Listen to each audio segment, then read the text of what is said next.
Hello everyone, welcome back. Tonight's video is about 8 creepy unsolved disappearances that happened at Halloween parties. These stories will make you look at Halloween a little differently. Before we get started, make sure to subscribe if you haven't already, and don't forget to hit the like button and share this with your friends. Let me know in the comments where you're watching from. I always love seeing that. All right. Let's begin. It happened on an old farmstead near Black Ridge Lake, not far from a tiny Appalachian town called Merrow Falls, a place that usually rented itself out for pumpkin patch events and rustic weddings in the autumn. Hazel was the one who found the party. She stumbled on it through some obscure regional message board she followed, something full of low-resolution flyers and local legends. The post was titled, "The Final Harvest Gathering," and claimed to be the biggest Halloween event north of Charleston. She begged me to go, said she didn't want to show up alone, said I owed her for the time she'd played the part of my girlfriend at a New Year's Eve party, to keep my obsessive ex from cornering me. Hazel had a way of wrapping her demands in humor and guilt at the same time, but usually, she was right. If she said a party was going to be worth it, it almost always was. We'd grown up together, almost like siblings more than cousins. 2 streets apart, same school, same half-broken summer camp by the river, even the same part-time job at the Highland Cinema when we were 16. That shared past made her impossible to say no to. That night, she showed up in a full-plague doctor outfit, black cloak, gloves, and this haunting antique-style mask with a long, curved beak. It wasn't one of those plastic knockoffs you see online. It looked centuries old, crafted from cracked leather and tinted glass. She'd bought it from a craftsman in Budapest and had been obsessing over it for weeks. When she wore it, it didn't look like she was playing dress-up. It looked like it belonged to her. I, as usual, went the lazy route, a cheap skeleton jumpsuit from a discount store, some glow-in-the-dark paint on my face, and called it done. Hazel rolled her eyes but laughed it off, used to my lack of commitment to anything festive. By the time we reached the farm, the gravel road was lined with parked cars all the way to the main gate. Trucks were scattered across the field, like sleeping animals, tailgates down, coolers cracked open, people laughing, drinking, and taking pictures in the glow of headlights. You could hear the bass thumping from half a mile away, one of those chaotic rural parties where no one seemed to be in charge, but everyone somehow knew the rules. The property had 3 main buildings: the huge party barn, a smaller feed barn cordoned off with black and yellow caution tape, and a food shed serving pulled pork sandwiches on paper trays with cups of cider, some regular, most spiked. The party barn was pulsing with people, probably over 200 crammed inside, dancing under black lights and fake cobwebs, while fog machines spat thick smoke from the rafters. The floor shook with bass, laughter, and the sound of glass bottles rolling underfoot. Hazel didn't hesitate for a second. She dove into it like she'd been waiting for that moment her entire life. I tried to keep up at first. We danced together, laughed, got lost in the swarm of costumed strangers. For a while, I forgot how much I hated crowds. But about an hour in, something shifted. It was subtle at first, a faint humming under the music, like pressure building inside my skull. I thought maybe it was the speakers, or the lights, or maybe I was dehydrated. But then came the dizziness, the nausea, a wave of something that didn't feel like exhaustion. It was like the air itself had thickened. I told Hazel I needed a breather and stepped outside. She followed for a bit, spinning her cloak dramatically under the bonfire's light, like she was in some gothic play. Then she pointed toward the feed barn, the one taped off. and told me she heard there was a small group sneaking in, doing ghost stories and vodka shots. Her voice was muffled under the mask, but excited. She wanted me to come with her. I told her no, that I needed to sit down and shake off whatever was going on in my head. She did this little curtsy, the kind that always made me laugh, and turned back toward the barn. The firelight caught the lenses of her mask, just for an instant, as she vanished behind a group dressed as bloodied prom queens and scarecrows. That was the last time I saw her. At first, I wasn't alarmed. Hazel had a habit of disappearing into parties, chasing the next story, the next person, the next weird moment to post online. I sat by the bonfire for a while, watching people toss candy into the flames like offerings. Someone threw a pack of marshmallows, another a whole bag of candy corn, and a few idiots started chanting nonsense, like they were summoning something. It was all typical Halloween chaos. After about 40 minutes, I started checking my phone. No messages, no signal. That wasn't unusual this deep in the hills, but it felt different this time. The air had turned colder, the fire lower, the laughter quieter. I started asking around, checked by the cider shed, near the portable toilets, along the barn's dance floor. No one had seen her. Hazel was obsessed with photography. She called it evidence of life. She'd capture moments that didn't seem special until you saw them later. Someone mid-laugh, someone tripping, someone lost in thought. It was her thing. But that night, no one remembered seeing her taking pictures. Not one person. I searched every corner of that barn, the balcony, the storage loft, even behind the DJ table. I saw another plague doctor, but it wasn't her. This one was shorter, the mask clearly plastic. I must have checked the fire 3 times, scanning faces. That's when a girl in a devil onesie handed me a cup of spiked cider. I asked her if she'd seen a tall woman in a real plague doctor mask. She frowned like she was trying to recall. Then she said, "Didn't she leave already?" When I shook my head, she glanced at her friend and said quietly, "I swear I saw her walking toward the woods behind the barns, maybe half an hour ago, alone." The woods weren't part of the event. Everyone knew that.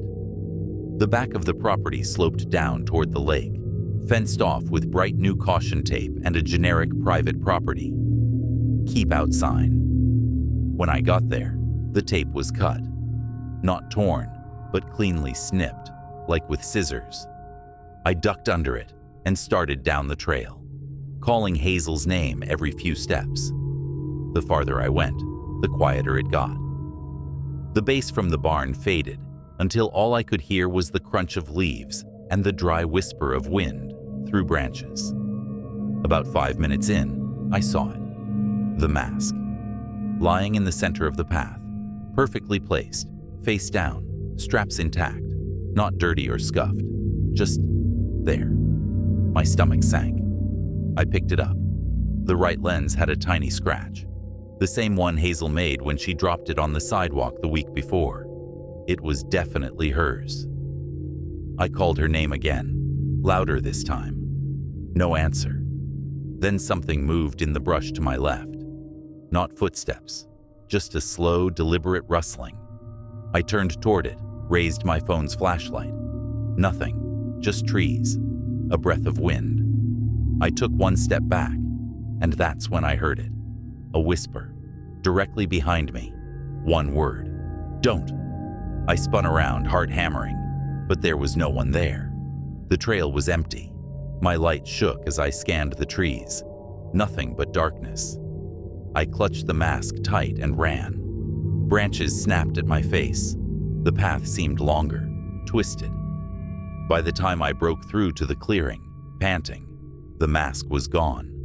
My hands were empty. I didn't drop it. It was just gone. I ran to the nearest staff member, some guy in a reflective vest, told him my cousin was missing. He sighed like I'd interrupted something unimportant, said the woods were off limits for a reason, said everyone had signed waivers. I yelled at him until he finally called the sheriff. They showed up about an hour later. Dogs, flashlights, the whole deal. They searched until sunrise. No footprints passed where I found the mask. No broken branches, no torn fabric.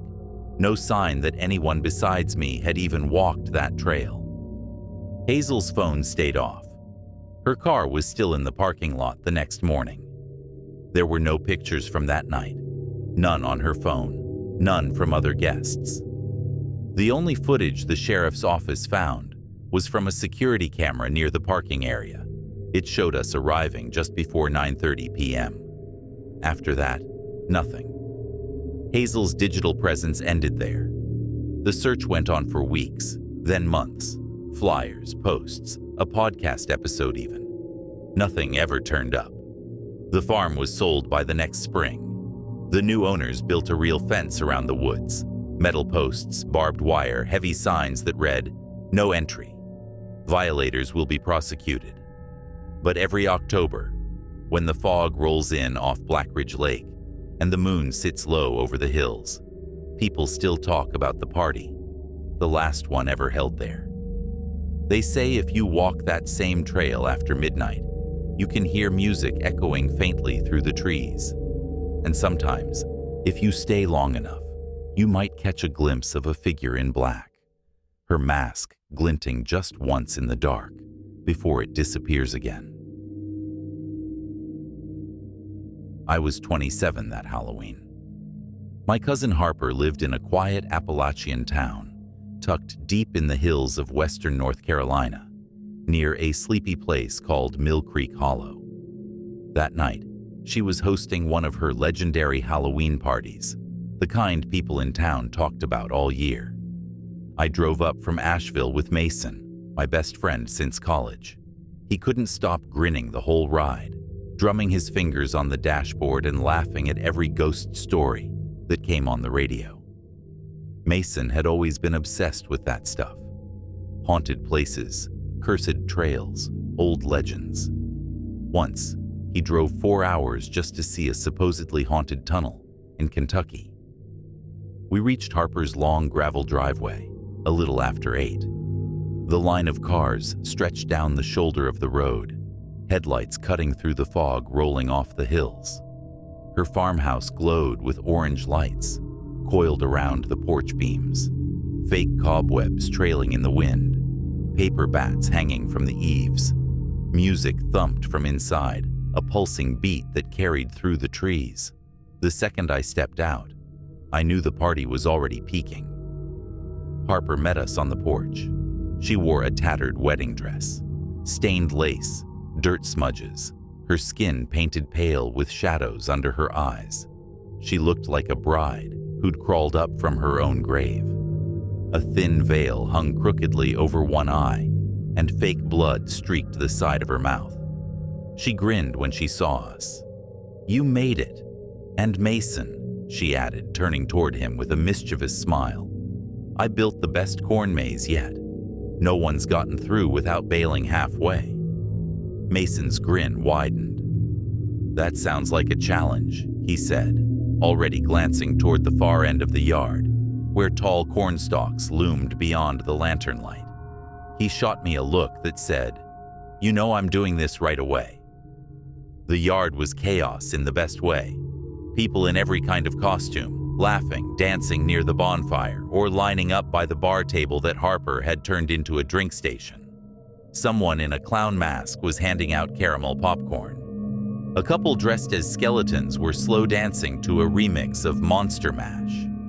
The barn doors stood wide open, lit in deep purple light, fake limbs hanging from the rafters, dry ice fog spilling across the floorboards. Harper had even rigged up a motion sensor ghost projection that wailed every few seconds from the rafters. Mason leaned close to my ear, shouting over the music, "I'm going in." Before I could stop him, he pointed toward the maze, laughed, and vanished into the crowd. I tried to call after him, but he was already gone. I stayed back to help Harper. She was fussing with the cider station, trying to fix a leaky spout on one of the jugs and muttering about her wireless mic cutting in and out. She said maybe someone had tripped over the power cord again, or that the house was just messing with her. The place did have a certain energy, one of those old homes that creaked even when no one was walking, that always seemed to breathe when the wind stopped. But I wasn't thinking about that yet. 10 minutes passed, then 20. Guests came and went. A guy in a Frankenstein mask asked where the bathroom was. I handed out popcorn and tried to relax. When I checked my phone, there were no messages from Mason. I figured he was deep in the maze, maybe flirting, maybe recording the whole thing for his social media. He was like that. Loud, curious, always chasing a thrill. But when half an hour passed with no sign of him, a small knot formed in my gut. I found Harper again. "Hey, have you seen Mason?" She shook her head. "Probably still in the maze. It's way bigger this year. You know how he is."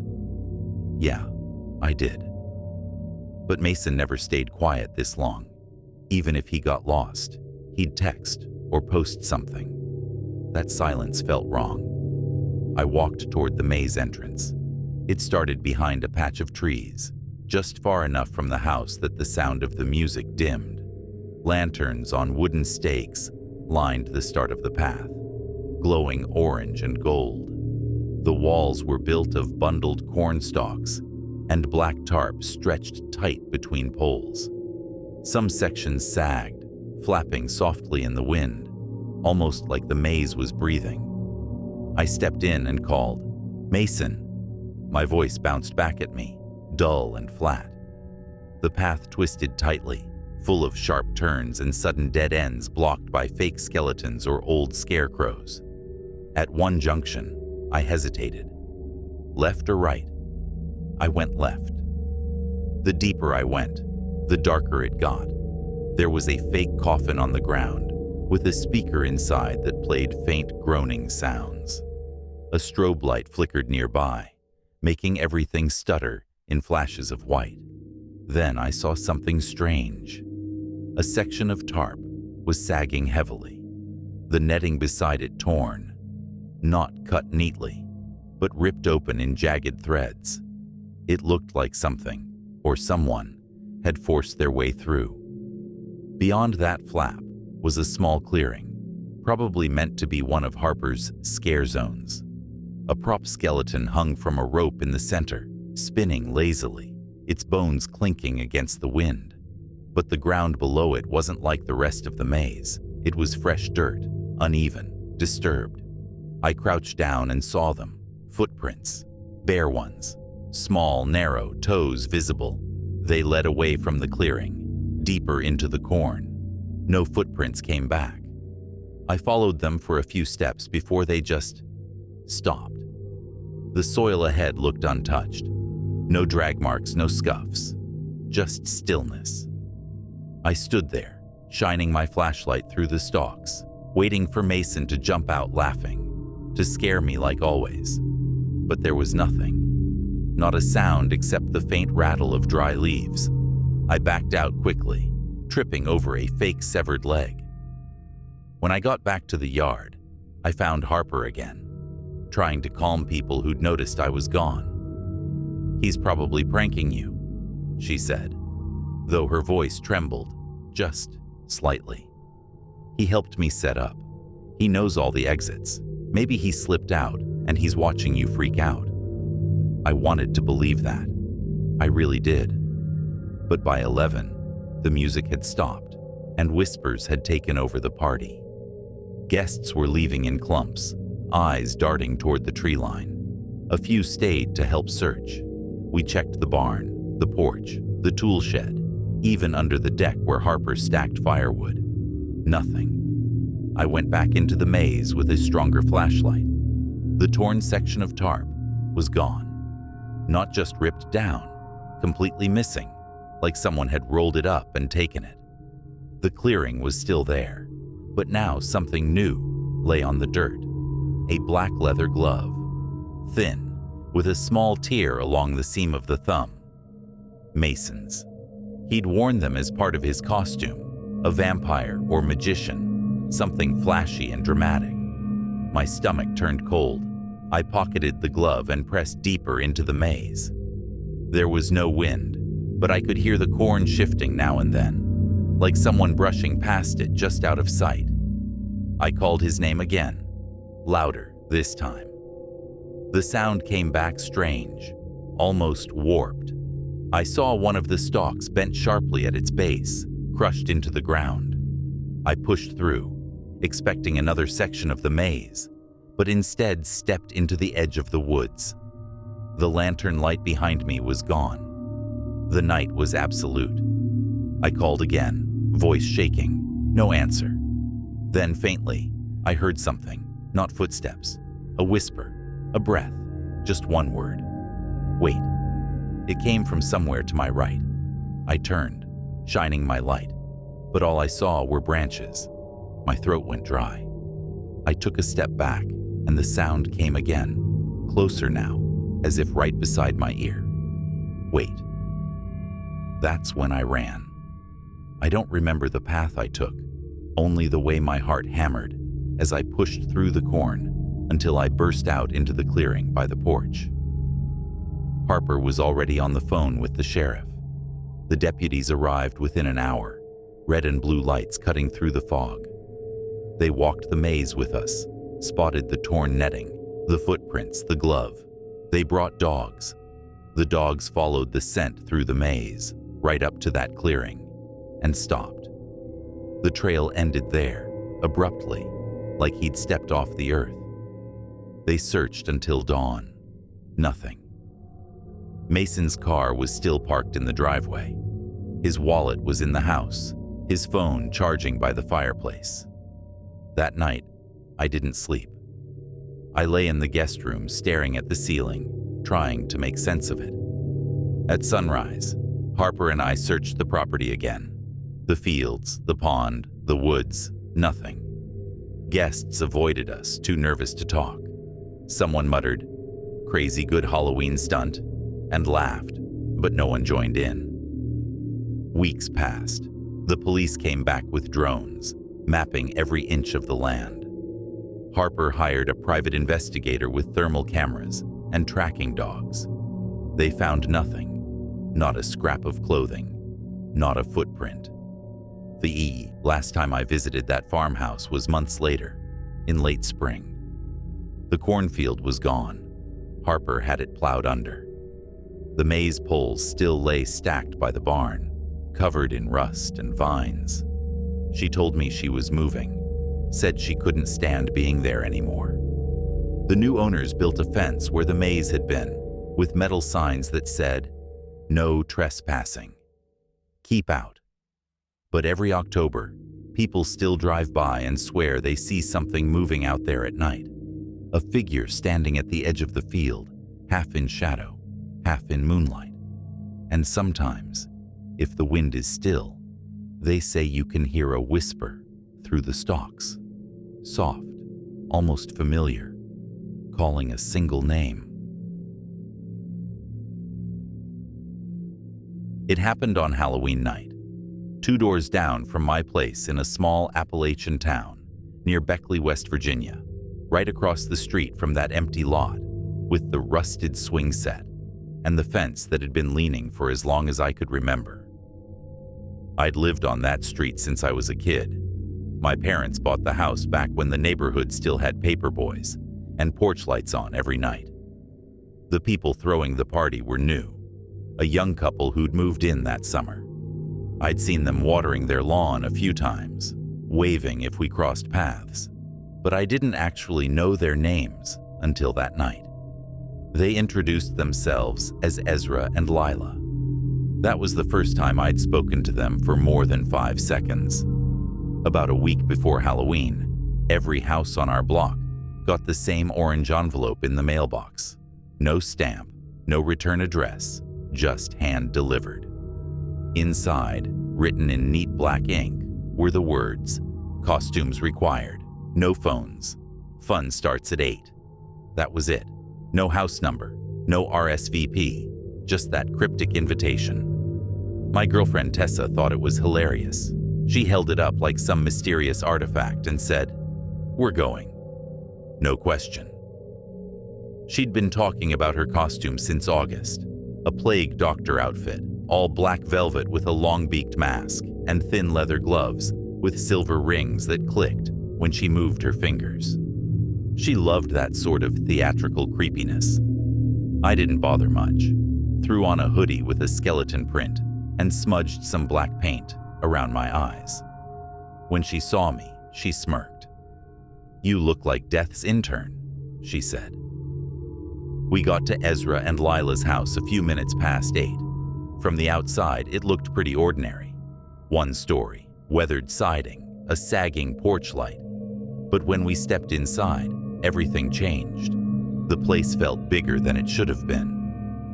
The living room opened into a long, dim hallway, lit by red bulbs. Fog rolled along the floor, and the air smelled like cloves and something sharp underneath it, maybe vinegar or old fruit. Paper dolls hung from strings in the ceiling, swaying slightly when we walked by. Everyone inside was in costume, some elaborate, others just bizarre. I saw a guy in a full knight's armor trying to navigate without knocking into furniture, and another dressed as a jukebox with real flashing lights glued to his shoulders. Not a single person had a phone in sight. At first, I figured everyone was just following the rules of the invite, getting into character. Ezra and Lila greeted people at the door like hosts of a theater performance. Ezra was dressed as a ringmaster, red jacket, white gloves, and a tall black hat.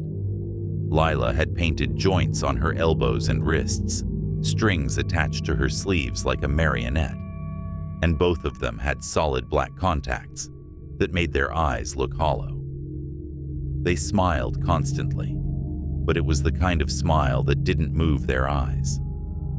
"Welcome," Ezra said when we came in, his voice soft and polite.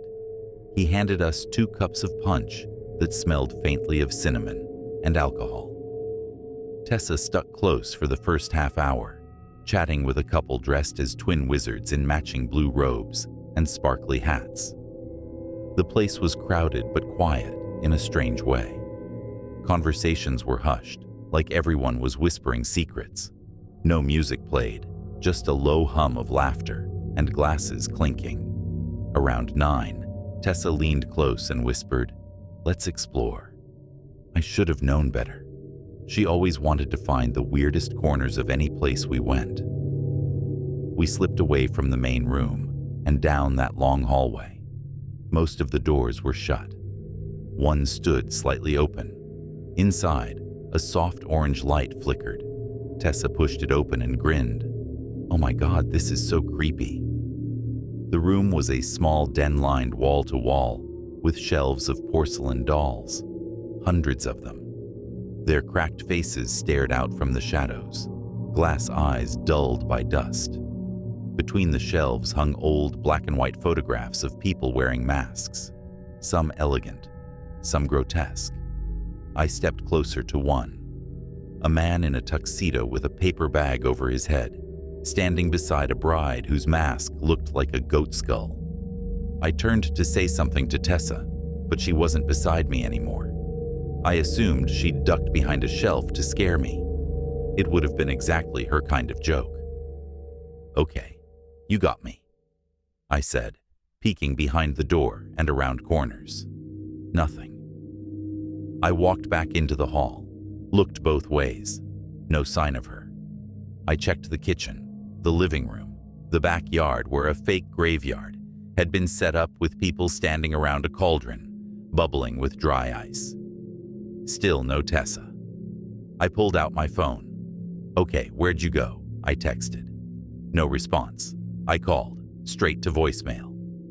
At first, I wasn't worried. Tessa loved pranks, and Halloween was her stage. But as 10 minutes turned into 20, irritation started sliding into unease. I began asking people if they'd seen someone in a plague doctor costume. Some nodded vaguely. One girl in a witch hat said, "She's with the others." When I asked who she meant, She just smiled like it was an inside joke. I found Ezra leaning against the stair rail, drink in hand. "Hey," I said, "have you seen the girl I came with? Black cloak, bird mask?" He looked at me with that same too-wide grin. "Some people find their own way out," he said. His voice was calm, rehearsed. Then he turned and walked away before I could ask anything else. When I tried to leave, Lila stepped in front of the door, blocking my path. "Are you ready for the next part?" she asked. Her voice was sing-song, like she was talking to a child. Her head tilted slightly, the way a puppet's might. I pushed past her, heart pounding, and stepped outside. The street was still, normal. Porch lights glowed, leaves rustled, the air cold enough to sting. I waited on the curb, staring at the house. Nothing strange, just laughter faintly echoing through the open windows. After a few minutes, I went back in. The house wasn't the same. The music had started. Low, rhythmic, no lyrics, just a pulsing thump like footsteps echoing underground. The red light was dimmer, and the fog was thicker. The people, if they were people, looked different. The masks seemed tighter on their faces, stretched too thin, their eyes dark hollows. I called for Tessa. No one reacted. I went back down the hallway. The den was empty, every shelf bare. The dolls were gone. The photographs still hung on the walls, but the frames were empty now. Just glass and wood, no pictures inside. I turned toward the staircase. The invitation had said the second floor was off limits, but I didn't care. I climbed anyway. The second I stepped onto the first stair, the sound cut out. The music, the fog machine, the murmurs, all gone. The air felt heavy, pressing against my chest. At the top, a long, narrow hallway stretched ahead, lined with mirrors. I moved slowly, glancing into each one. The first showed only me. The next showed Tessa standing behind me, mask off, her face pale, her eyes wide and wet with tears. The third mirror was empty, no reflection at all, just the hallway behind me, though I could still see my shadow stretching across it. I kept walking. The first door opened easily. Inside was a small, bare room with a single wooden chair facing the wall. The next door was locked. The third opened onto a spiral staircase going down far deeper than any single-story house should have allowed. I hesitated, then descended. The air grew colder with each step, stale and dry, smelling faintly of old cloth. At the bottom was a long corridor lined with hooks. On each hook hung a costume, dozens of them, all plague doctor outfits. Some ancient and moth-eaten, others newer, like they'd been worn last night. One still smelled faintly of lavender, Tessa's perfume. My stomach dropped. I don't remember what happened next. I just remember running, up the stairs, through the hall, through a fog that felt too thick, too real. The next thing I knew, I was on the front lawn, the first light of dawn creeping over the trees. The house looked empty, quiet. No lights, no fog, no sound. I walked to the front door and knocked. No answer. Peered through the window. The place was bare. No furniture, no decorations. Like the party had never happened. I called Tessa again, straight to voicemail. By noon, I'd filed a missing person report. The police checked the property. They told me the house was vacant, had been for over a year. No record of anyone named Ezra or Lila living there. No party permit. No sign of any event at all. The neighbors said they hadn't seen or heard anything unusual that night. I still live on that street. Every October, when the fog settles low over the hills, I swear, I see that house glow faintly red again. And sometimes, just for a second, I hear the faint clicking of metal rings against glass, like someone moving slowly in the dark, waiting for the next invite to arrive.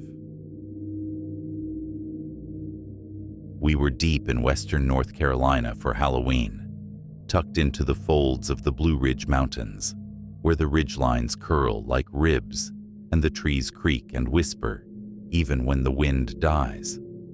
Levi was the one who found the cabin online. He said the world had been too loud lately, that this trip would be a reset button. There were 6 of us on that trip: Levi, me, Jonah, Marcy, Will, and B. We'd all gone to college together once upon a time, sworn we'd never lose touch. But then came jobs, bills, relationships, cities pulling us in opposite directions. Halloween had become our excuse to reconnect every year. Levi gave us the destination. He always did.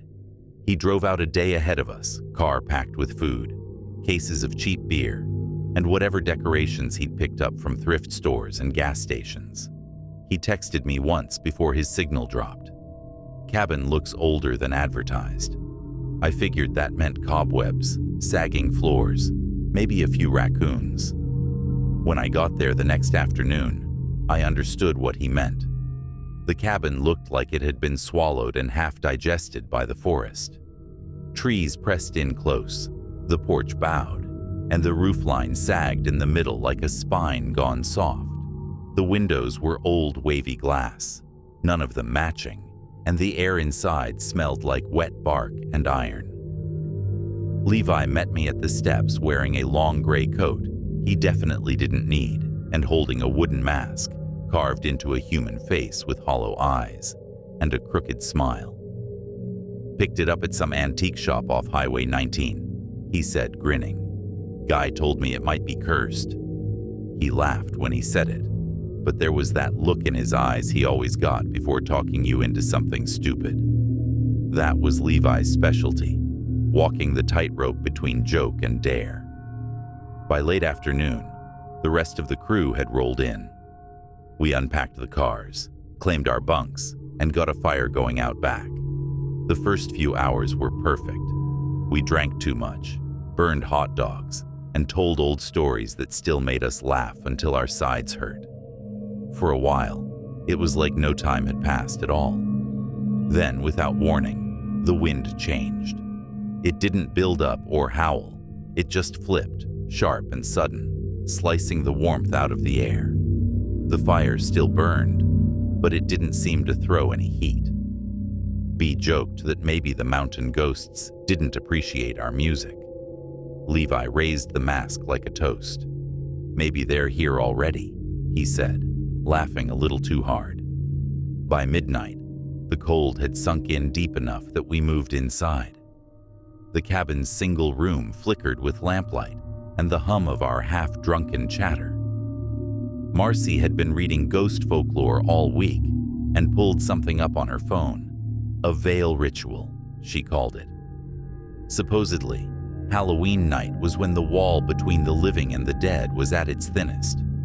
The ritual was simple. 6 candles, 6 people, eyes closed. Open yourself to whatever wanted to speak back. It sounded like every other spooky parlor game we'd ever played. Jonah said it'd be a good laugh. Will rolled his eyes but didn't object.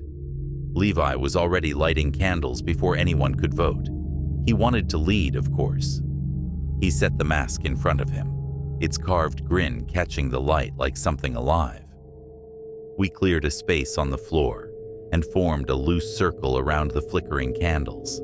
The floorboards groaned under us, their creaks syncing almost perfectly with the rhythm of our breath. Levi struck matches one by one, whispering something under his breath each time. It wasn't English. It wasn't anything I recognized. The syllables came out rough, like they belonged to the wood itself, rather than a human mouth. When the last wick caught, the shadows in the corners seemed to lean closer. The light didn't brighten the room, it just rearranged the darkness. Then the flames all tilted at once. Every single candle leaned toward Levi. No draft, no wind, just that eerie, perfect symmetry. He picked up the mask, hesitated a second, then pressed it against his face. When he pulled it away, there was a thin line of blood running from his nostril. He wiped it with the back of his hand like it was nothing and said softly, "You're not supposed to look." Then he laughed, a strange choking sound that didn't fit his face. No one spoke for a while. Then Will clapped once, said, "All right, spooky time's over," and snuffed his candle out. We all followed suit, half laughing, pretending it hadn't unsettled us. But something shifted after that. The air felt thicker, heavier. Even when we joked, no one really smiled. Around 12:30, Levi stood up, grabbed his flashlight, and said he was heading to the outhouse. "Don't follow me," he said with a grin that didn't reach his eyes. We didn't. We just watched his flashlight beam fade into the trees until the darkness took it. That was the last time we saw him. At first, nobody worried. He was probably messing with us. He'd done that before, once hid in a basement for an hour, just to jump out screaming. But after 20 minutes, unease started creeping in. After 30, Bea checked her watch and said, "Maybe he's sick?" Jonah laughed nervously. "Or maybe he's crouched behind the woodpile waiting for us to freak out." I grabbed my jacket and went out with him anyway. The night was dead still. The air felt packed tight, like sound itself couldn't move. We followed the path to the outhouse. The door was open, swinging slightly. The light inside was still on. The seat was empty. No footprints leading away, just ours going in. We called his name until our throats hurt. The woods didn't echo. The sound just vanished, eaten by the trees. We searched the whole clearing, the shed, the creek, even climbed onto the sagging porch roof. Nothing. When we went back inside, the mask was gone. It had been sitting beside the candle stubs. I asked if anyone moved it. Everyone swore they hadn't. Marcy went pale. She said she remembered seeing it still on the floor when Levi left. We tore the place apart. No mask. At dawn, I hiked until I got a bar of cell signal and called the sheriff. He arrived around mid-morning with 2 deputies and a pair of dogs. They combed the area until the sun dropped again. Not a footprint, not a shred of fabric, not a drop of blood. Just leaves scuffed near the outhouse and then nothing. One deputy muttered, "It's like he stepped right out of the world." They wrote their report, asked us the same questions over and over. When they left, Jonah and I decided to stay the night.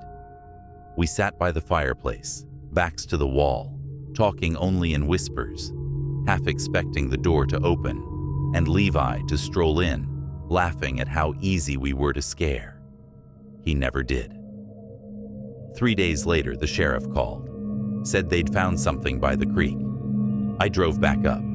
It was the mask, half buried in the mud, soaked through, and warped like it had been heated from the inside. The carved grin was stretched, cracked down the middle. It looked wrong, like it had been alive once. They sealed it in an evidence bag and said they'd keep it safe. A week later, the sheriff called again. The mask was gone. No break-in, no missing keys, no footage, just gone. Months passed. The rest of the group scattered again. No one talked about it much, except for Bea, who sent me a postcard one day, saying she'd started having dreams about a cabin door creaking open. I tried to convince myself Levi got lost, that maybe he slipped into one of those deep mountain ravines search parties always miss, that he'd show up one day, sunburned and starving, with some crazy story about survival. I almost believed it. I moved to Knoxville for a new job, got an apartment with 2 bright lights and neighbors who talked too loud. But every October, when the nights start to cool and the wind cuts through the hollows, I dream of that cabin. In the dream, I'm sitting by the fire again. The candles relight themselves, one by one. The shadows bend toward me, and somewhere outside, just past the window, someone's humming softly.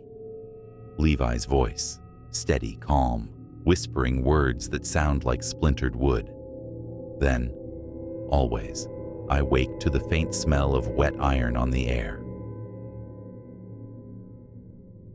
Liam was my brother in every way that counted, even if the law said otherwise. We grew up side by side in a little town outside of Boone, North Carolina, in the heart of the Blue Ridge Mountains. Our backyards were connected by a sagging fence that neither of our parents ever bothered fixing, so we might as well have lived in the same house. By the time we were 5, no one called us friends anymore. They just called us brothers. If you saw one of us, the other wasn't far behind. We had that kind of bond that didn't need upkeep. We could go weeks without hanging out and still pick up right where we left off. Not that we ever went that long. We were constants in each other's lives. Halloween was Liam's favorite time of year. He didn't just celebrate it, he engineered it. For him, October wasn't a month, it was a mission. Every year, he turned his family's yard into a full-blown haunted attraction. One year, he built a fake electric chair that buzzed and sparked when you got close. The next, he rigged an animatronic skeleton to crawl out of a coffin every time someone stepped on the walkway. He once even converted an old leaf blower into a makeshift fog cannon that hissed and filled the entire yard with mist. He wasn't just into Halloween, he lived it. So when his cousin Trevor announced he was throwing a massive Halloween bash up near an old campground outside of Asheville, none of us were surprised that Liam wanted to go all out. He'd been talking about it for weeks, saying he had something next level planned. He wouldn't tell me what it was, just grinned that sly grin of his and said, "You'll see." The night of the party, he showed up at my house wearing a navy blue paramedics uniform he'd pieced together from Army surplus stores. On the back, he'd stenciled "Final Responder" in white paint. I told him it was morbid, and he just smirked and said, "Too soon is the perfect time." That was pure Liam, dark humor, wrapped in charm. We hit the road around 8:30. The drive was one of those clear, crisp mountain nights where the stars felt close enough to touch. The moon was so bright, it turned the hills silver. The campground was about half an hour out of town, tucked in a hollow surrounded by pines. When we got there, I realized it wasn't really a campground anymore, just a clearing with an old rental cabin at its center. The rest was open forest, quiet and black in every direction. No nearby houses, no lights from the highway, just trees and cold air. Trevor had gone all out with the party setup. There were about 40 people milling around, a mix of locals, college kids, and friends of friends. A bonfire burned in the middle of the clearing, ringed by plastic chairs and a couple of coolers. Music played from a speaker balanced on a stump, and the whole place smelled like smoke and cheap beer. Costumes ranged from lazy to elaborate: vampires with plastic fangs, witches in dollar store hats, a guy in a full gorilla suit who looked like he was already regretting his life choices. Liam was buzzing from the second we got there. He kept glancing toward the tree line, tapping his leg like he couldn't sit still. "Trevor said there's a scavenger hunt this year," he said, grinning. "Apparently there's a surprise at the end. Big prize. Cash, maybe even something better." I told him it sounded like one of Trevor's dumb ideas to get people drunk enough to wander off into the woods, but he didn't care. His mind was already racing. At exactly 10:15, someone rang a big brass bell near the fire pit. The music stopped instantly, and everyone turned toward Trevor, who climbed onto a crate holding a box of envelopes. Each was sealed with a wax stamp, shaped like a skull. He passed them out one by one, saying, "You'll find your fate in the forest." Liam ripped his open before I'd even peeled mine. Inside was a thick card with a riddle, written in looping cursive. Mine read, "Where shadows meet and silence falls, Dig where no voice answers calls. I frowned at it, thinking it sounded like something out of a bad poem. Liam, though, looked electric. "I'm gonna win this," he said, flashing his flashlight under his chin like a campfire villain. Then he was gone, striding toward the woods. "Try not to get eaten by a bear," I shouted after him. He turned, saluted with 2 fingers, and vanished into the trees. That was the last time I saw him. At first, I didn't think much of it. Everyone was scattered, flashlights bobbing through the brush, people laughing and shouting out clues to each other. Phones weren't allowed. It was one of Trevor's rules. No GPS, no texting, no cheating, just intuition and lantern light. The air was full of voices, crunching leaves, and distant laughter. But as time dragged on, the sounds started thinning. People trickled back to the fire, dirty and out of breath, clutching small prizes, mini liquor bottles, handfuls of candy, rolls of cash tied with ribbon. Everyone had something. Everyone except Liam. By 11:30, most people were warming their hands by the fire again. I asked Trevor if he'd seen him, and he shrugged. "Probably trying to scare somebody," he said. "You know how he is." And I did. Liam once spent 2 hours hiding under a table at a Halloween party just to grab someone's ankle. But something about this felt different. I checked the car. His phone was still sitting in the cup holder. No missed calls, no texts, no sign he'd even thought to bring it. My stomach started to twist. Around midnight, the party began thinning out. People were packing up, laughing, oblivious. By 12:45, it was just me, Trevor, and 3 of his friends left. We grabbed headlamps and started walking the property, calling Liam's name into the dark. Our voices carried, but there was no echo. The forest felt like it was swallowing sound whole. We found the clearing where some people had been, digging earlier, a patch of disturbed earth that looked like it had been kicked over by dozens of boots. Nothing there. No flashlight, no scraps of costume, no tracks leading away. The ground was dry and firm, but it felt wrong, like something had pressed down from underneath instead of above. We called the sheriff around 2. Deputies showed up within an hour. By sunrise, they had a helicopter circling overhead and dogs combing the property. They found nothing, not a single trace. No footprints leading away from the area, no torn fabric, not even a dropped candy wrapper. Just the wide-open silence of the Blue Ridge night. By the second day, the search expanded a mile out. That's when they found one of the scavenger cards lodged between 2 rocks, about half a mile north of the cabin. It wasn't Liam's. It belonged to someone named Claire, who was alive and well, and said she must have dropped it chasing after a wrong clue. The police searched for 72 hours before scaling back the operation. No signs of struggle, the report said. No indicators of foul play. They made it sound so clinical, like Liam had simply decided to stop existing. His parents stopped calling me after a while, not because they blamed me, I think, but because I was the one who drove him there, the last person who saw him smile before he stepped into the trees. I moved away 6 months later, tried to start fresh in Raleigh, but it followed me. Every October, I get that same message in my head. His voice, clear as day, whispering, "You'll see." Last Halloween, I drove back toward Boone, just to see the place again.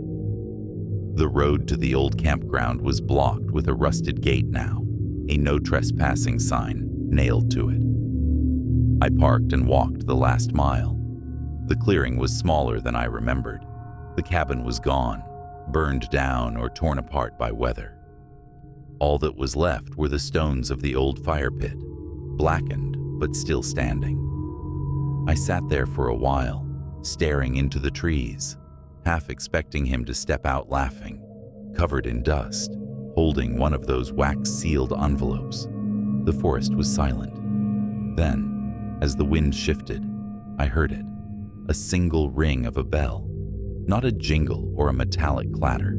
A deep, clean note, like the one that started the scavenger hunt that night. I froze. There was no wind, no people, nothing that could have made it ring. And then I saw it, half buried in the dirt near the old fire pit. An envelope. The seal was a skull, still intact, the wax barely cracked. My name was written across the front in black ink, the handwriting unmistakable. It was his. I didn't open it. I left it there, got in my car, and drove until sunrise. I tell myself he's gone, that he got lost, or hurt, or something simple and explainable. But every Halloween night, when the air gets cold and the world goes still, I swear I see the faint glow of a flashlight bobbing in the distance, right where the forest begins, moving deeper and deeper, like he's still searching for something I'll never understand. I was 33 when Milo disappeared at that Halloween party just outside a mountain town called Hollow Creek. We both worked at the Brighton County Archives, which sounds a lot more impressive than it was. The place was an old stone library that had been half converted into an office, always too cold in the morning, too hot by noon, and always smelling faintly like wet paper and varnish. Milo was in conservation. He obsessed over tiny details most people wouldn't even notice. Thread fibers, paper textures, the way ink bled over time. He'd only been there maybe 7 months when I started talking to him regularly, but it didn't take long for us to click. We both had this dry, slightly offbeat humor and shared a love for old horror films that ended ambiguously. The kind where nothing was neatly explained and every sound felt wrong somehow. We used to joke about the pipes in the archive. They banged rhythmically like footsteps, following ours down the hall. When I got an invite from Amanda to her annual Halloween party, I almost didn't mention it to Milo. It wasn't really his kind of scene. Crowded, noisy, full of people who thought absinthe counted as a personality. But when I casually brought it up while he was hunched over a magnifier, he raised one eyebrow and said, "Only if I can come as Peter Cushing." He wasn't joking. He showed up at my apartment that night, dressed like he'd just stepped out of a Hammer horror film. Gray waistcoat, high-collared shirt, long dark coat, and a walking cane with a silver handle carved into a wolf's head. "Estate sale," he said when I asked where he got it. And I believed him. He even had the hairstyle slicked perfectly back. Not too theatrical, just right. The effect was eerie, like the costume wasn't something he was wearing. It was something he was remembering. We left my place around 8:30, taking the winding roads instead of the highway. The fog was already thick across the lower valleys, clinging to the tree line. Hollow Creek sat nestled between folds of dark forest and rolling fields, and Amanda's rented farmhouse was another 10 minutes out, perched near the edge of an abandoned orchard. It was the kind of place where your headlights felt too weak, and every mile marker looked the same. The house came into view as a faint glow between skeletal trees. There were candles flickering in every window, but no music outside, no laughter. Just the quiet hum of the wind through the branches. We didn't hear the party until we were right at the porch. Inside, the air buzzed with warmth, voices, and the faint skip of a Bluetooth speaker that couldn't quite hold its connection. Maybe 40 people were there, some in costume, some just pretending to be. The decorations looked thrown together, fake cobwebs draped over door frames, mismatched bowls of candy, half-melted candles lined along the mantel. The smell was a mix of cider, perfume, and old wood soaked with humidity. The second floor was completely dark. Amanda said the breaker had tripped again, and nobody had bothered to fix it. The basement door was padlocked when we arrived. Milo walked in, like he'd been invited by the house itself. People noticed him right away. Hard not to when you look like a gothic film character, resurrected for the evening. A woman in a witch's hat called him Lord Byron. Someone else in a cracked porcelain mask handed him a cup of something green that smelled like mint and vodka. He accepted it, nodded politely, and didn't drink it. That was him, polite but detached, like he was collecting the whole room as data. He had this habit, even at work, of watching things other people ignored. How nails didn't match in age, how wallpaper patterns didn't align, how something was always slightly off. By 10 o'clock, we'd split off. I was trapped in a conversation with two people debating whether cursed objects were a psychological phenomenon or an electrical one. The last time I saw Milo, he was standing out on the back porch, leaning on his cane, listening to a guy in a plague doctor mask talk about old graveyards buried under the town reservoir. Milo wasn't smiling. He wasn't laughing. He was just still. Perfectly still, like he was waiting for something to happen. At 10:20, I noticed he hadn't come back inside. I figured maybe he'd gone for a smoke or wandered around the property. By 10:40, I went looking. The porch was empty. The fire pit in the yard was still going. A handful of people crouched around it, roasting marshmallows directly in the flames. When I asked if anyone had seen him, a woman with silver glitter in her hair said, "The guy dressed like Peter Cushing?" "Yeah, he went off with the plague doctor guy. They were talking about bones or something." "Which way?" I asked. She pointed vaguely toward the edge of the property. Behind the shed, there was a trail, a narrow path lined with carved pumpkins, their tea lights barely holding against the wind. I followed it for a while, the candles flickering weaker with each step, until they just stopped. No more pumpkins, no more light, just tall black trees and wet ground. I called his name once. The sound went nowhere, like the air swallowed it. I turned back, uneasy, but not panicked yet. Inside, no sign of him. I checked the kitchen, the bathroom, the stairwell, the front hall. Texted him, "You good?" No reply. Tried calling, straight to voicemail. That was when something started to twist in my chest. I checked every room again, even the upstairs with my phone flashlight, weaving through coats and beer cans. Nothing. When I came back down, the basement door was cracked open. The padlock that had been hanging on it earlier was now lying on the floor. I remember the sound my stomach made then, a kind of hollow drop. The door creaked when I pushed it, and a smell hit me. Mold, old water, and something else beneath it. Something faintly organic, like dead, flowers, or fabric that had been wet for too long. I called out his name again. No answer. The stairs moaned under my weight as I went down, my flashlight beam shaking with my hand. The basement was small, dirt floor, rough stone walls, shelves cluttered with boxes, paint cans, and old firewood. My light swept across the room and landed on something metallic in the far corner. I walked closer. It was Milo's cane. The silver wolf's head glinted faintly, resting at an angle in the dirt, like it had been dropped mid-step. There were no footprints, no coat, no hat, nothing else, just the cane.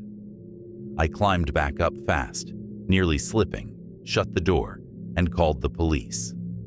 They arrived just after midnight. Amanda sobered up quick when she realized it wasn't a prank. They took statements, brought in dogs, searched the woods, the basement, even the orchard behind the house. Nothing. No trace of Milo, no plague doctor, no signs of a struggle. Just the cane and, weirdly, a wine glass sitting neatly on the upstairs windowsill. It hadn't been there earlier. I would have seen it. Amanda swore she hadn't touched it. None of the guests remembered setting it there either.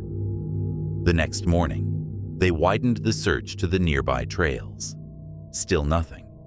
The officers said it was likely he wandered off drunk, maybe got lost. But Milo didn't drink, and if he had, he wouldn't have left his cane. He was almost superstitious about it, said it steadied him more than his shoes did. Weeks went by. The police closed the case as missing presumed voluntary departure. Amanda tried to contact the rental agency about the house, but by the time she did, the listing had vanished from the site. The owners couldn't be reached. When I drove out there again 2 months later, the house was dark, empty, no curtains, no furniture. The padlock was back on the basement door. It's been 3 years now. I still work at the archive. Every so often I catch myself staring at the space next to me, where Milo used to sit, expecting to hear his dry laugh when I mislabel something. The other day, while cataloging a shipment of estate documents, I found a small envelope tucked between 2 old letters. No return address, no stamp, just a single folded piece of paper inside. It wasn't dated, but the handwriting was his, slanted, clean, unmistakable. It said, "You weren't supposed to look." I keep it locked in my desk drawer. I've never told anyone. But sometimes, when the radiators bang just right in the West Wing, it almost sounds like a cane tapping in time with my footsteps. The Halloween party that year was the one everyone at school kept talking about like it was going to be legendary. It was out in Western Virginia, near a town called Hollows Bend, in this old barn someone's cousin had rented for the night. Rumor was there'd be strobe lights, fog machines, blasting music, maybe even a bonfire if the cops didn't shut it down. It was the first real party since the lockdowns ended, and everyone was acting like it was the last night on Earth. But honestly, I only agreed to go because Eli was going.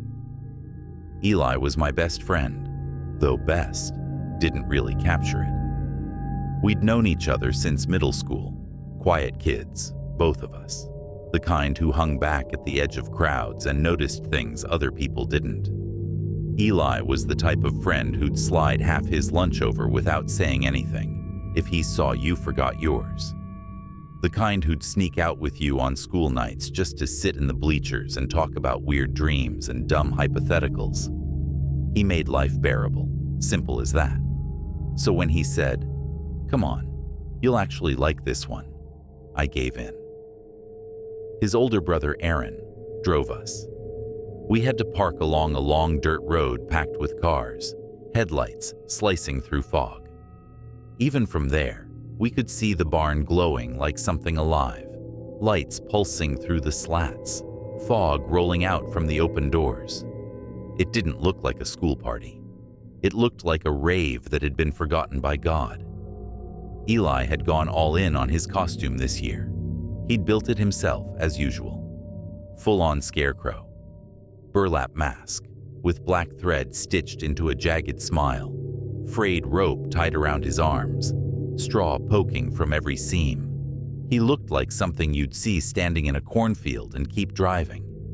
I went with a lazy skeleton hoodie and some smeared white paint on my face. He gave me this exaggerated look of disappointment when he saw me. "Classic," he said, always aiming for bare minimum. Inside the barn, it was chaos. The heat hit first, a suffocating wave of sweat and music that made the floorboards shake. Fog machines hissed from every corner. Strobe lights flashed so fast it felt like reality was skipping frames. People were shouting, dancing, spilling drinks. Fake cobwebs hung from the rafters, and a handful of plastic gravestones leaned awkwardly in the corners. Every few seconds, the music skipped, like the file was corrupted. It made the whole place feel off, like it wasn't quite syncing with itself. Eli was in his element, weaving between groups like he belonged in every one of them. He had that rare thing, quiet magnetism. You didn't know why you wanted to be around him. You just did." I tried to keep up, but somewhere between the flashing lights and a bad remix of Thriller, I lost him. I figured it was fine. He always circled back, but by 10:15, he still hadn't. I sent him a text. "Where'd you go?" No response. I tried calling, but it went straight to voicemail. It was too loud inside to hear anything anyway, so I stepped out back. Behind the barn was a wide open field. The air was cold and sharp, and a small crowd had gathered around an oil drum someone had turned into a makeshift fire pit. Flames licked up from the barrel, throwing long shadows across the grass. I asked around if anyone had seen a guy in a scarecrow costume.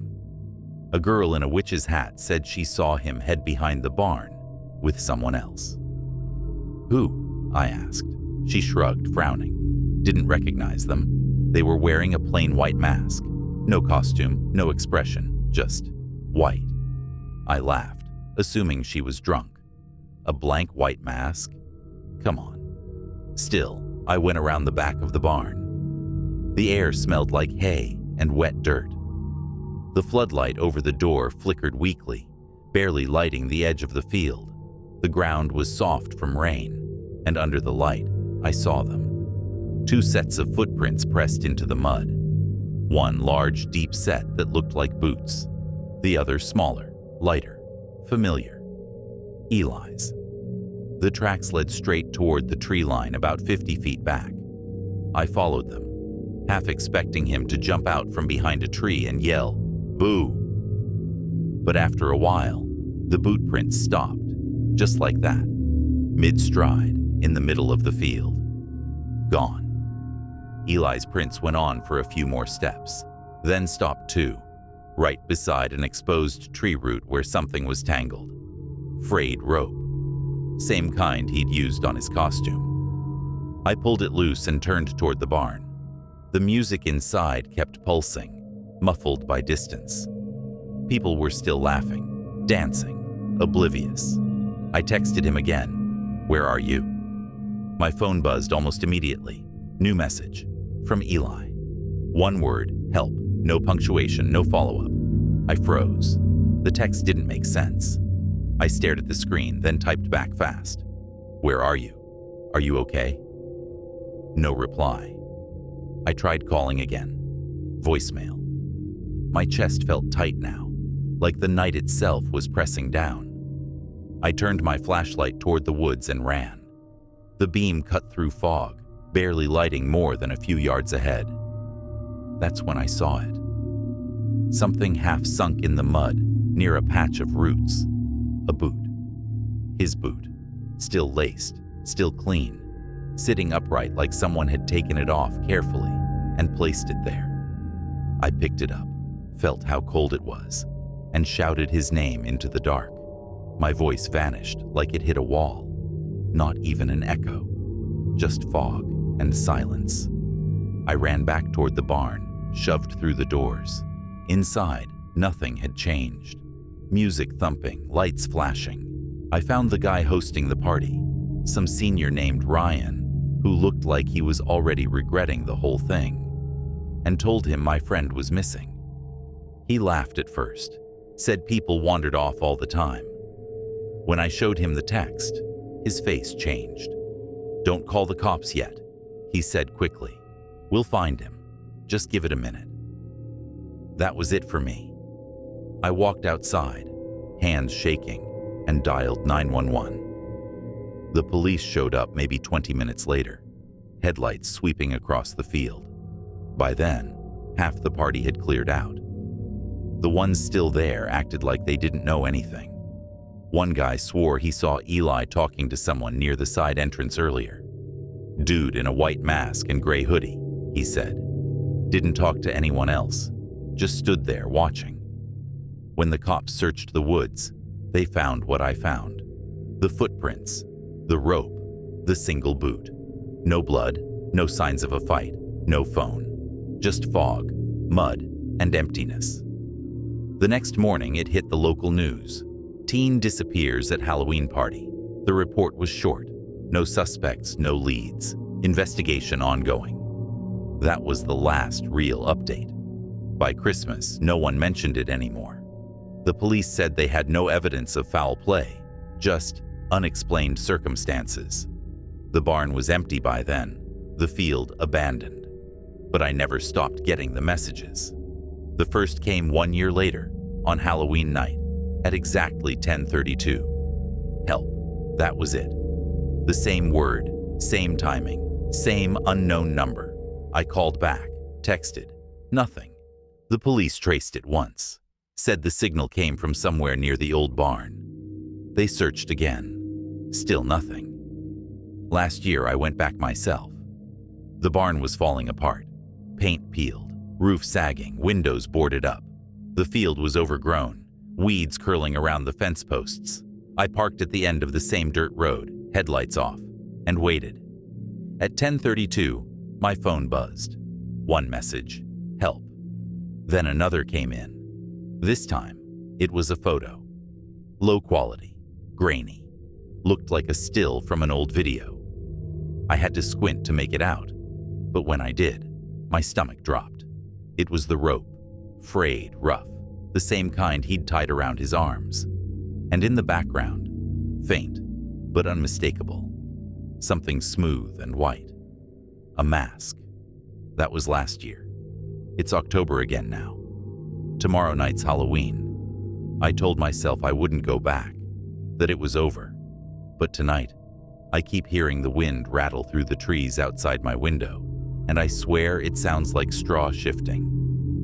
I found his old boot in the trunk of my car last week, even though I could have sworn I left it with the police 2 years ago. So yeah, I'm going back. I don't know why. Maybe to prove he's gone. Maybe to finally see what's been calling me every year at 10:32. Or maybe deep down, I just want to know if the next message, the next help, won't be from him this time, but from me. I went all out that Halloween. Orange lights strung along the porch roof, fake cobwebs in every corner, a plastic skeleton zip-tied to the railing, and a cheap inflatable pumpkin that kept collapsing every time the wind picked up. The kind of setup that looks like a small storm of decorations exploded across the yard. Too much, maybe, but Halloween makes it easy to stop caring about looking like an adult. Maybe it's the sugar, maybe it's the masks. For one night, you get to lean into the strange. Almost everyone on the street came by that year. Families from both ends of the block. The older couple who always complained about recycling pickup. Even the college kids renting the blue house down near the curve. They arrived in half-finished costumes, flannel shirts with plastic fangs, cardboard wings taped to hoodies. But they brought cider and helped clean up later, so no one complained. The Callahans came too. I hadn't been sure they would. They'd only moved into the neighborhood that summer and mostly kept to themselves. Quiet family, nice enough. Their son Jamie was 8, a tall, thin kid with elbows too sharp for his own good and hair that looked like he'd been struck by lightning in his sleep. I'd seen him walking home from school, face buried in a book about ghosts. His mother told me once that he refused to sleep unless his friendly spirit lamp was turned on in the corner. I figured it was just a phase. So when Jamie showed up that night under a plain white sheet with 2 uneven eye holes, it made sense. No fake blood, no mask, no plastic scythe, just the classic ghost. He called it authentic. I remember the way he said that word, like it meant something heavy, something he didn't expect us to understand. Everyone laughed. Kids take things seriously in the best way. The party went perfectly. Pumpkin carving in the garage, little kids flinging seeds everywhere, adults pretending not to mind, bowls of candy every few feet across the yard, on folding tables, on hay bales, on the hood of my truck. Kids screamed and ran from one house to the next, high on sugar and freedom. The kind of noise that makes a neighborhood feel alive. I remember checking my phone for the time when I went to refill the cider. 8:45 p.m. That was when the fog machine started up. At first, I thought someone had bumped the switch. It was an old machine I'd found boxed up in the garage when I bought the house. A leftover from whoever lived there before. I hadn't tested it because the cord was frayed and I was sure it didn't work. But now, it was humming softly, spilling a thin river of fog down the porch steps. The odd thing was the plug, coiled neatly behind it, not even close to the outlet. No light on, no switch flipped, just a faint hiss and a steady exhale of cold vapor. I bent down, unplugged it anyway. Habit, I guess. And when I turned around, Jamie was standing at the far edge of the yard. He was facing the forest. Behind my property, the ground dips down into a patch of woods, thick with oak and pine, maybe 100 feet deep before it gives way to the creek and an abandoned walking trail. There's a low wooden fence marking the edge, just waist high, enough to remind you it's the boundary. Jamie stood there perfectly still, the white sheet fluttering in the wind, not moving, not turning when anyone called out. I said his name once. No response. His mom, Ellen, came up beside me. "He zones out sometimes," she said softly. "Lives in his own head." She smiled, but it didn't look real. Someone bumped me with a plate of cookies. I looked away for maybe half a second. When I looked back, he was gone. I figured he'd gone inside for candy or to warm up. I checked the kitchen. Nothing. Living room empty, hallway clear, the pile of coats by the stairs, no white sheet. I asked around. No one had seen him. That was when the night stopped being fun. At first, we searched the way you search, when you don't really believe anything's wrong. Backyard, front porch, under the tables. I walked around the side of the house, expecting to find him crouched behind a bush, trying not to laugh. But after 5 minutes, then 10, you could feel it. The slow shift in the air when everyone realizes it's not a game anymore. Conversations died off. Someone turned down the music. We started calling his name, over and over. "Jamie! Jamie, come on out!" The echo came back thin, swallowed by the trees. After 15 minutes, Ellen's voice cracked mid-shout. Someone said the thing you never want to hear. "We should call the cops." The officers arrived fast. It's that kind of town, small enough that every call gets attention. Red and blue lights washed across the porch decorations, making everything look wrong. They combed through the woods behind my house in a tight line, flashlights sweeping the ground. Someone brought dogs. Another neighbor launched a drone to get a view from above. Nothing helped. Then one of the officers shouted. He'd found something near the fence. It was Jamie's candy bucket, bright orange plastic, the kind shaped like a pumpkin. It was sitting upright beside the fence post, completely full. Not one wrapper opened. I still remember the neat pile of mini chocolate bars and gummy packs. No 8-year-old leaves that behind willingly. About 30 feet into the woods, they found the sheet. It wasn't torn or muddy. It had been folded, perfectly, carefully, laid flat at the base of a tree. There were no footprints beyond that point. No drag marks, no broken branches, just the sheet. The search continued until dawn. I stayed outside all night, wrapped in a blanket, sipping cold cider that had gone sour in the cup. Ellen and her husband, Mark, sat on my couch without speaking, hands locked together like lifelines. The officers came in and out, boots leaving dark streaks across the floor. At some point, I remember thinking how strange the shadows looked across my own yard, longer than they should have been, stretching where no one stood. By morning, they'd found nothing else, no sign of him. The Callahans moved out within a few weeks. Their house still sits empty, curtains drawn tight. The police ruled it as Missing presumed runaway. No one in town believes that. An 8-year-old doesn't fold a sheet that neatly before disappearing into thin air. That winter, when the snow came, I found something strange. I'd been clearing the walkway when I noticed footprints near the tree line, small ones, leading from the woods to the fence and stopping there. Only one set. They were pressed clean into the snow, each print perfect. But when I followed them, they just ended at the fence.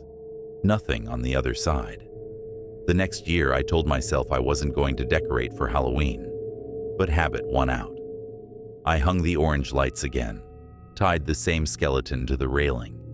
Neighbors joked about the curse, but kids still came for candy, and pretending everything was normal felt easier than avoiding it. Around 8:30 that night, almost the exact time the fog machine had started the year before, I saw something. At first, it was just a shimmer through the haze, down near the trees. A small, pale shape standing still. I thought maybe it was a trick of the fog, or one of the kids wandering too far. But as I looked closer, I realized it was the same size as Jamie had been. The figure stood right behind the fence. I called out before I could stop myself.